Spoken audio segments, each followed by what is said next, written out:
papakalalo ka po ang mamabasang burat si Paolo Crisostomo. Papakalalo ko po ang sarili ko po si Catherine Beatriz Crisostomo. Back po sa inyo lahat. Magandang gabi po sa inyo. Back. Wala si Michael and Beshi and Brian. So, ayan. Happy Wednesday. Ayan.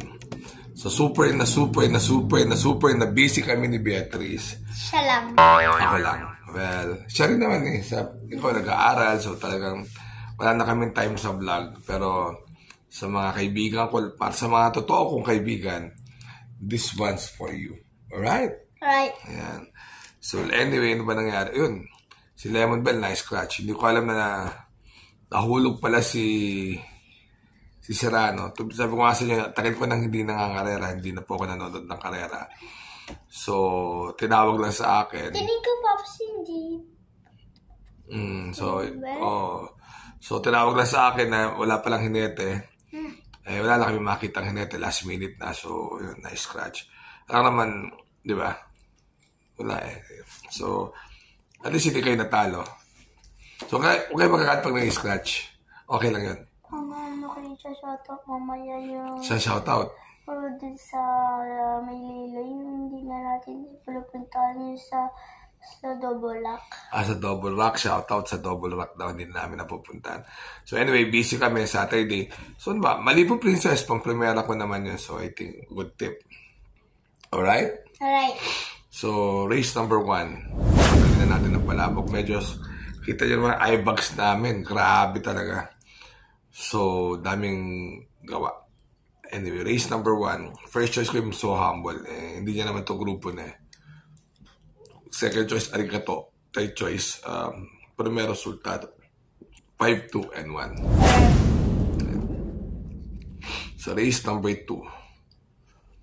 I'll go with Asik-Asik Falls. Baka masyadong maraming mabilis. Second choice, si Quincy. Third choice, si Smart Julian. Galing ng Quincy ngayon. 6, 2, and 7. Yung Port Kennedy, naiiwan eh. Baba na rin sa ano yan eh. 6, 2, and 7. Sa race number 3, parang lamang naman si Family Affair dito kung lalaban.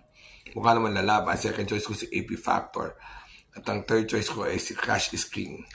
Baka ibiyahan. Baka siya na lang third choice ko si Dazzling Gap. 5, 3, and 6. Ganon ko, Aiden ko, Aiden. Alright. Ganon din. Race number 3. Race number 4. Race number 4. Parang naman si Nice 23 dito. Ang galing nito nung kalaban sila Papa Umamaw nung araw ng Maynila. Di ko alam, parang nabakasyon siya. Second choice ko si Grand Monarch na rin. At ang aking third choice ay si...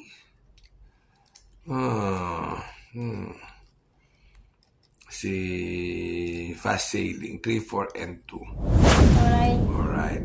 1, 2 ng karera. Race number 5. Race number 5. Cheer siya. Ano pa ba?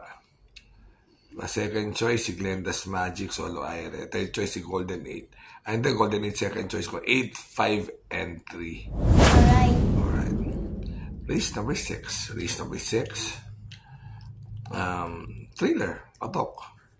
Second choice, si Magnum Force.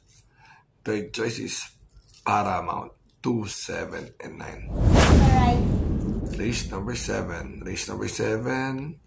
Hindi ko alam kung ano gagawin dito ni Lemon Bell dahil magagaling na itong mga kalaban. Sigurado pagtutulungan ito ni Mika Deflex at ni Prince Ice dahil magkapatid dyan, Alvin at John Paul. So malamang ito, dalawang poste ang ibubukan nitong Prince Ice sa karera. So, ang mabilis pa si High Honors tsaka si Streisand. So, syempre, may iba yung pace, di ba? Tsaka di si Jericho Serrano. But, siyempre, Lemon Bell. Alright. Second choice, Bishop Mag-Servisyo. Third choice is Streisand. 10, 4, and 5. Pero malamang ilalaban yung Make a Difference dahil race 1 sila. So, nagsimula sila ang tatapos. Hindi nakatakbo yung kabayo natin yung... Nakaraan. Oo. So, 10, 8, and 4. 10, 4, and 8. Alright. Alright. Remember to be good. God is good all the time. See you. See you. We miss you guys. Bye.